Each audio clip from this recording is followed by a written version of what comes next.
Halo semuanya, semoga kita semua tetap berada dalam keadaan sehat. Hari ini kita akan sama-sama kembali beribadah bersama seluruh guru-guru maupun siswa yang tergabung dalam senior department di chapel siswa hari ini. Nah, sebelum kita memulai pujian dan juga mendengarkan firman Tuhan, kita mau berdoa bersama-sama terlebih dahulu. Mari kita berdoa. Bapa kami yang di surga, kami sungguh mengucap syukur atas penyertaan Tuhan. Sepanjang malam kami beristirahat hingga pagi ini kami boleh kembali dibangunkan dengan tubuh yang sehat untuk kami bisa memulai aktivitas kami. Terkhususnya saat ini kami akan sama-sama beribadah kepadamu. Kiranya Tuhan yang pimpin kami, berikan kami konsentrasi yang baik, hati yang mau memuji Tuhan, agar pujian yang kami naikkan maupun firman yang kami dengarkan boleh terus menolong kami untuk semakin mengenal Tuhan dan juga dikuatkan untuk melaksanakan setiap tugas dan tanggung jawab yang Tuhan percayakan untuk kami, baik sebagai siswa maupun sebagai guru. Setelah doa kami ya Tuhan, kiranya Tuhan yang boleh terus dimuliakan melalui puji-pujian maupun firman Tuhan yang akan kami dengarkan hari ini. Di dalam namamu kami sudah berdoa, haleluya, amin. Nah, di Bapak Kris dan Ibu Kisha akan memimpin pujian sebelum nanti kita mendengarkan firman Tuhan dari Pak Laifeng. Nah, kita akan sama-sama angkat satu pujian yang berjudul Kukan Bangkit Nyatakan Kemuliaan-Mu. Kita diajak ya melalui pujian ini untuk sama-sama bangkit semua umat Tuhan untuk menyatakan kemuliaan Tuhan. Firman hari ini juga berkaitan sekali dengan pujian ini. Kita tahu hari ini kita akan melanjutkan pembacaan tulah ke-9 dan 10. Itu berarti bangsa Israel saatnya akan terbebaskan. Tuhan pimpin mereka menuju ke tanah perjanjian. Oke, kita akan angkat pujian bersama-sama. Kukan bangkit nyatakan kemuliaan.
Selamat pagi semuanya ya, semoga kita tetap sehat.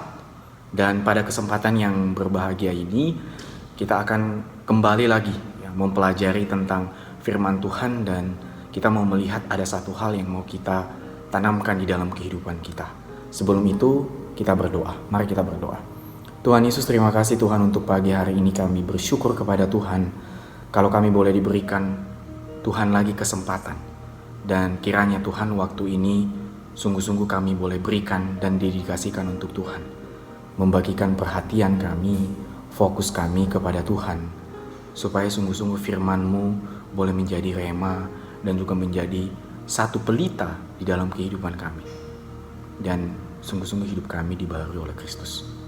Dan satu tema yang terus kami boleh rindukan di minggu ini, yaitu desiring Kristus, boleh semakin tertanam dan terlaksana di dalam kehidupan kami.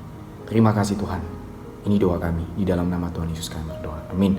Nah, pada Hari ini kita akan mempelajari tentang tulah ke-9 dan tulah yang ke-10 ya. Kita bisa buka di Keluaran 10 ayat 21 sampai dengan 29 dan juga Keluaran 12 ayat 29 sampai ayat 39. Jadi beberapa guru-guru sebelumnya ya, Bapak Ibu yang sudah menyampaikan firman Tuhan, kita sudah belajar dari tulah yang pertama sampai tulah ke-8. Dan pada sesi ini ya, di firman Tuhan yang sekarang ini kita akan belajar tentang tulah 9 dan 10. Apa saja tulah 9 dan 10 ini? Nah, kita bisa lihat bahwa tulah 9 itu adalah tulah tentang gelap gulita ya. Dan tulah yang ke-10 itu tentang kematian anak sulung. Nah, kita bisa lihat tulah ke-9 ini tentang gelap gulita ini, apa saja yang terjadi di sana di dalam Keluaran 10 ayat 21 sampai dengan 29. Jadi di sana dikatakan bahwa di tanah Mesir ya, seluruh tanah Mesir itu mengalami gelap gulita selama 3 hari. Ya. Bahkan di sana dikatakan tidak ada orang yang dapat melihat temannya. Ya, kalian bayangkan ya. Jadi ibaratnya kita meraba-raba itu nggak akan bisa menyentuh satu objek dan kita tidak tahu apa yang kita sentuh, gitu ya. Colek aja mungkin nggak bisa karena kita nggak tahu siapa yang di samping kita, karena saking gelapnya. Bahkan dikatakan di sini tidak ada orang yang dapat bangun dari tempatnya selama 3 hari. Kalian bayangkan ya, kita aja kadang kalau mati lampu kita suka mengeluh gitu ya. Aduh, mati lampu padahal cuma 1 jam doang.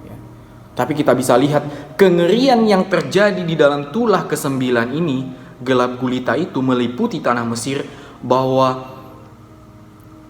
3 hari orang itu tidak dapat bangun dari tempatnya. Ya, mungkin kita bisa tanya-tanya, mereka makan gak ya? Apa yang mereka lakukan selama 3 hari gelap gulita ini? Nah, ya. Itu jadi pertanyaan besar buat kita, saking kengerian yang terjadi di sana. Namun dikatakan di sini, tetapi pada semua orang Israel ada terang di tempat kediamannya. Kalau Bapak ekspresikan, wow gitu ya. Berarti sungguh-sungguh Allah itu apa? Tidak meninggalkan bangsa pilihan Allah. Allah itu tidak membiarkan bangsa Israel, bangsa pilihannya itu ikut juga di dalam penderitaan gelap gulita itu. Tetapi apa dikatakan di sini? Terang menyelimuti bangsa Israel, di tengah-tengah ada tulah gelap gulita itu. Kalau Bapak bisa lihat, Allah itu setia kepada bangsa Israel. Kemudian dikatakan di sini Firaun itu memanggil Musa. Kalau Bapak bisa ibaratkan di sini ya, mereka ya bercakap-cakap gitu ya. Hei Musa, kata si Firaun ini misal ya. Pergilah, beribadalah kepada Tuhan, tetapi hanya kambing dombamu, lembu sapimu yang harus kau tinggalkan. Tetapi anak-anakmu boleh kamu bawa, kata si Firaun kepada Musa. Tetapi Musa bilang, oh tidak bisa Firaun, katanya. Ini misalnya ya. Tapi memang Musa menolak, gak mau dia. Karena ternak kami harus turut beserta kami. Satu kaki pun tidak akan ditinggal. Artinya semua apa yang dipunya oleh bangsa Israel, Musa pada masa itu nggak boleh dikasih sama Firaun. Bahkan di sana dikatakan korban sembelihan dan korban bakaran itu harus kami bawa. Dan itu adalah satu hal, alat yang mereka bawa untuk apa? Beribadah kepada Tuhan. Jadi kita bisa lihat di sini sebenarnya loyalitinya Musa juga ada kepada Tuhan.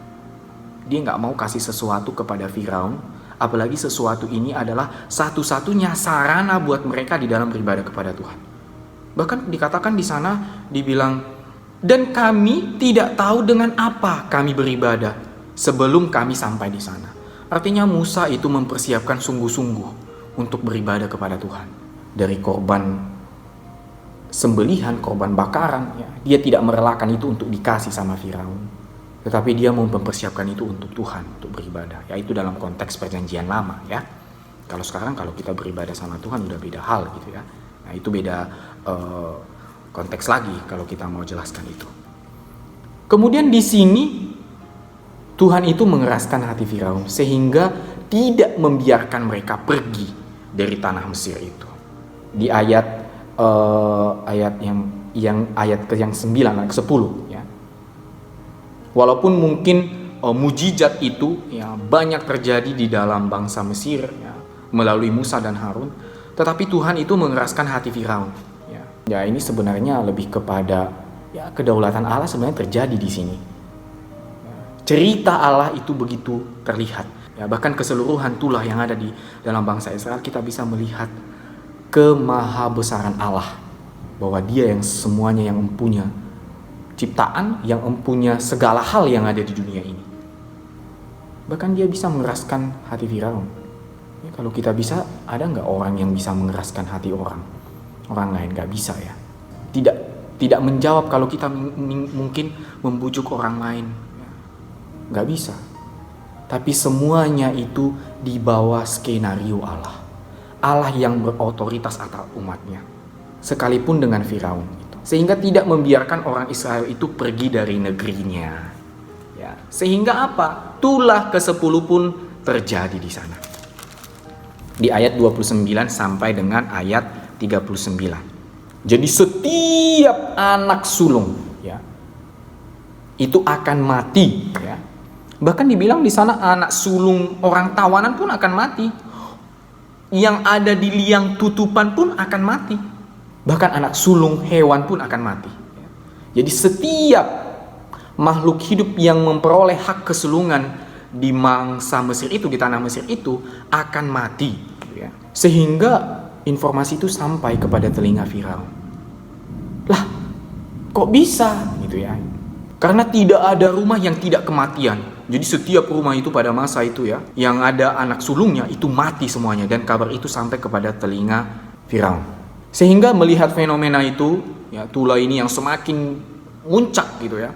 Akhirnya Firaun memanggil Musa dan Harun. Kemudian dikatakan di sana di ayat 31, "Bangunlah, keluarlah di tengah-tengah bangsaku, baik kamu maupun orang Israel.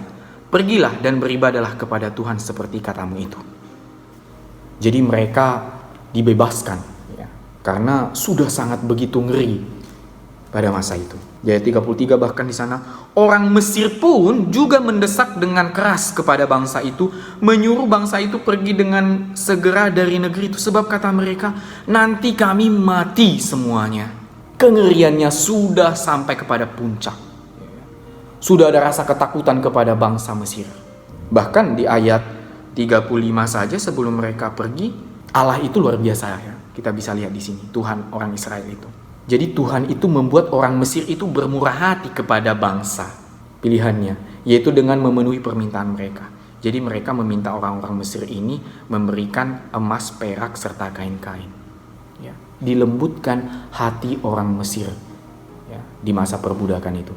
Sehingga bangsa Israel memperoleh itu. Dan itu karena pekerjaan Allah. Luar biasa ya. Bagaimana Allah itu sungguh-sungguh menyertai bangsa Israel di masa-masa yang sulit seperti ini. Tadi gelap gulita untuk bangsa Israel di masa perbudakan itu, tetapi khusus untuk bangsa Israel, tadi bangsa Mesir masuk Bapak, ya. Gelap gulita, tetapi untuk bangsa pilihan Allah apa? Dikatakan di sana, ada terang di tempat kediamannya. Jadi kalian bayangkan nih, misal nih tanah Mesir, kemudian di sana ada bangsa Mesir, ada bangsa Israel, tetapi khusus untuk kediaman orang Israel, bangsa pilihan Allah itu terang, tetapi di sekitar mereka gelap. Suatu mujizat yang sangat luar biasa Tuhan bekerja di sana. Dan akan kita nanti lihat sebenarnya apa yang mau kita pelajari dari mujizat-mujizat dan juga cerita Alkitab di masa-masa tulah ini. Kemudian di sini dikatakan juga kita berangkat dari tulah-tulah yang terjadi di tanah Mesir, dari tulah yang pertama sampai dengan tulah ke-10 ya. Karena memang tulah 10 menjadi tulah yang terakhir. Kita menyimpulkan bahwa sesuatu hal yang mungkin di dalam pemikiran kita tidak masuk akal tapi bisa terjadi. Air menjadi darah, ya, banyak nyamuk, lalat, katak, ya, penyakit, ya, belalang, kegelapan, kematian anak sulung, dan tulah-tulah yang lain. Sebenarnya ketika ada tulah-tulah yang terjadi di tanah Mesir ini, apa yang mau disingkapkan oleh Allah kepada bangsa Mesir dan juga bangsa Israel dan juga kepada kita sebagai anak-anak Allah. Yang pertama adalah bahwa Allah itu menunjukkan bahwa Dia adalah satu-satunya Tuhan. Dia adalah Tuhan. Ya, walaupun sebenarnya secara teologis Allah tidak perlu menggambarkan atau memperkenalkan dirinya sebagai Tuhan. Ya pasti Dia adalah Tuhan gitu loh. Tetapi di konteks ini, di era perbudakan ini, Allah itu mau menunjukkan loh, bahwa kuasa yang lebih besar di antara segala kuasa hanyalah Tuhan. Bahkan itu kita bisa lihat dari Keluaran 7 ayat 4 sampai 5, kemudian 12 ayat 12, 18 dan juga ayat 11. Kemudian Allah itu ingin menunjukkan bahwa Dialah satu-satunya Allah. Jadi kalau kita bisa melihat tadi, tulah demi tulah yang terjadi dan itu membawa kekejian kepada bangsa Mesir di era perbudakan itu, Dia ingin memperkenalkan bahwa satu-satunya Allah yang sejati yaitu adalah Allah Israel. Allah yang kita sembah saat ini. Tidak ada Allah lain. Kemudian yang nomor 3, untuk menunjukkan ciri khas naturnya, keunikannya, imanensinya, kekuatan dan kuasanya, benar bahwa tidak ada kuasa yang lebih besar daripada kuasa Allah. Makanya tadi sampai Firaun merasakan kengerian, ya. Perbudakan itu berakhir oleh karena pertolongan Allah, kesetiaan Allah kepada bangsa Israel. Dan kemudian yang keempat, untuk menunjukkan hubungan yang khusus antara Tuhan dan orang Israel. Ya, inilah kita bisa lihat sebenarnya value yang bisa kita ambil dari firman Tuhan ini sebenarnya juga bisa terlihat bahwa Allah itu sangat mengkhususkan bangsa pilihannya. Disertai di masa-masa kengerian itu Allah tidak membiarkan bangsa Israel itu juga binasa gitu ya. Tetapi diselamatkan dari perbudakan itu juga. Ada hubungan yang khusus. Ada hubungan yang intim yang dibangun oleh Allah kepada bangsa Israel. Allah itu tidak mau meninggalkan bangsa Israel karena itu adalah bangsa pilihannya. Dan sesuai dengan janji Allah, mereka akan selamat, ya. Kemudian yang kelima, untuk menunjukkan bahwa dewa-dewa orang Mesir, kita bisa baca ini di Keluaran 12 ayat 12, bukanlah Allah dan mereka layak untuk dihukum karena ketidakberdayaan mereka. Kita bisa baca itu di Keluaran 12 ayat 12 di sini. Sebab pada malam ini aku akan menjalani tanah Mesir dan semua anak sulung, anak manusia sampai anak binatang akan kubunuh dan kepada semua Allah di Mesir akan kujatuhkan hukuman. Akulah Tuhan. Jadi dia menunjukkan bahwa tidak ada kuasa yang lebih besar daripada Allah. Karena sebenarnya dewa-dewa, Allah-Allah yang disembah oleh bangsa Mesir pada masa itu adalah ibaratnya ilah. Bukan Allah yang sejati, tetapi ilah. Bahkan kalau kita bisa lihat dari sejarahnya itu dewa-dewa orang bangsa Mesir banyak ya. Jadi Allah itu menunjukkan bahwa dewa-dewa yang orang Mesir sembah itu adalah bukan Allah. Dan yang mereka sembah saat ini itu pantas untuk dihukum. Yang bisa menghukum itu siapa? Allah, karena sejatinya yang berhak untuk menghakimi gitu ya. Yang punya semuanya itu adalah ya Allah. Jadi kita bisa melihat di sini bagaimana Allah itu bekerja memperlihatkan kemahakuasaannya kepada manusia-manusia yang tidak bisa melihat Allah dan tidak bisa melihat mujizat atau berkat Allah yang menyertai mereka. Mereka malah menyembah dewa atau apa, atau sesuatu yang mereka bentuk dan dijadikan sebagai Allah mereka. Sehingga dalam hal ini kita sebagai orang-orang Kristen yang menerima Kristus, kita bisa melihat kesetiaan Allah di dalam melihat dan melingkupi bangsa Israel. Janji Allah itu ada. Allah itu pasti menyertai kita, menopang kita di masa-masa sulit kita. Sama seperti bangsa Israel pada masa itu, perbudakan itu. Janji itu ada, mereka selamat melalui Musa. Dan melalui peran Allah itu sendiri, bekerja melalui setiap orang pada masa itu. Kita sebagai orang Kristen yang hidup pada masa ini, bagaimana kita hidup di dalam roh. Memberikan diri kita kepada Allah, kepada Roh Kudus secara totalitas, supaya kita memang dibawa. Ya, kita kuat, penuh kasih, dan kita dapat menahan diri. Supaya kita memang hidup di koridornya Allah. Dan sungguh-sungguh Roh Kudus itu memberikan kita kekuatan yang kita butuhkan untuk kita terus maju dan mengikuti pimpinan Allah dalam hidup kita. Jadi tidak ada lagi suatu kekhawatiran, ketakutan di dalam diri kita. Karena sebenarnya semuanya itu diatur oleh Allah, apalagi kita orang-orang yang menerima Kristus. Ada jaminan, ada pengharapan yang kekeh ketika kita sungguh-sungguh menyerahkan diri kita secara totalitas kepada Tuhan. Tuhan yang akan bekerja di dalam pribadi kita masing-masing.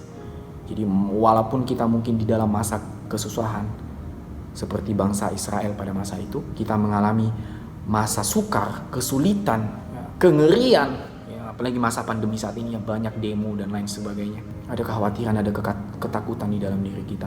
Tapi satu jaminan yang akan kita harus pegang adalah kita ada pengharapan di dalam Tuhan, bahwa kita bisa menikmati kehidupan bersama-sama dengan Kristus di masa-masa sulit yang seperti itu. Itu jaminan buat kita orang-orang Kristen.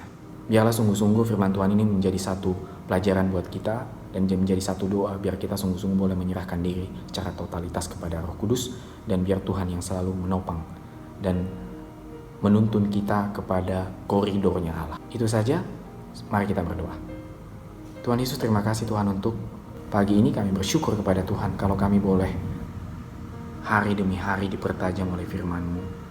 Dan biarlah Tuhan firman-Mu tidak hanya sekedar kami dengar, tetapi boleh kami terapkan di dalam kehidupan kami sebagai pertanggungjawaban kami di hadapan Tuhan sebagai orang-orang Kristen. Dan sungguh-sungguh kami boleh menjadi satu dampak, boleh menjadi berkat di tengah-tengah kehidupan kami. Kami percaya Tuhan, di masa-masa sulit yang seperti ini, kami ada Allah yang setia dan terus menolong kami, membimbing kami. Dan pengharapan itu ada ketika kami sungguh-sungguh boleh menyerahkan diri kepada Kristus. Terima kasih Tuhan, pimpin kami dengan Roh Kudus-Mu. Di dalam nama Tuhan Yesus kami berdoa. Amin. Tetap semangat, Tuhan Yesus memberkati.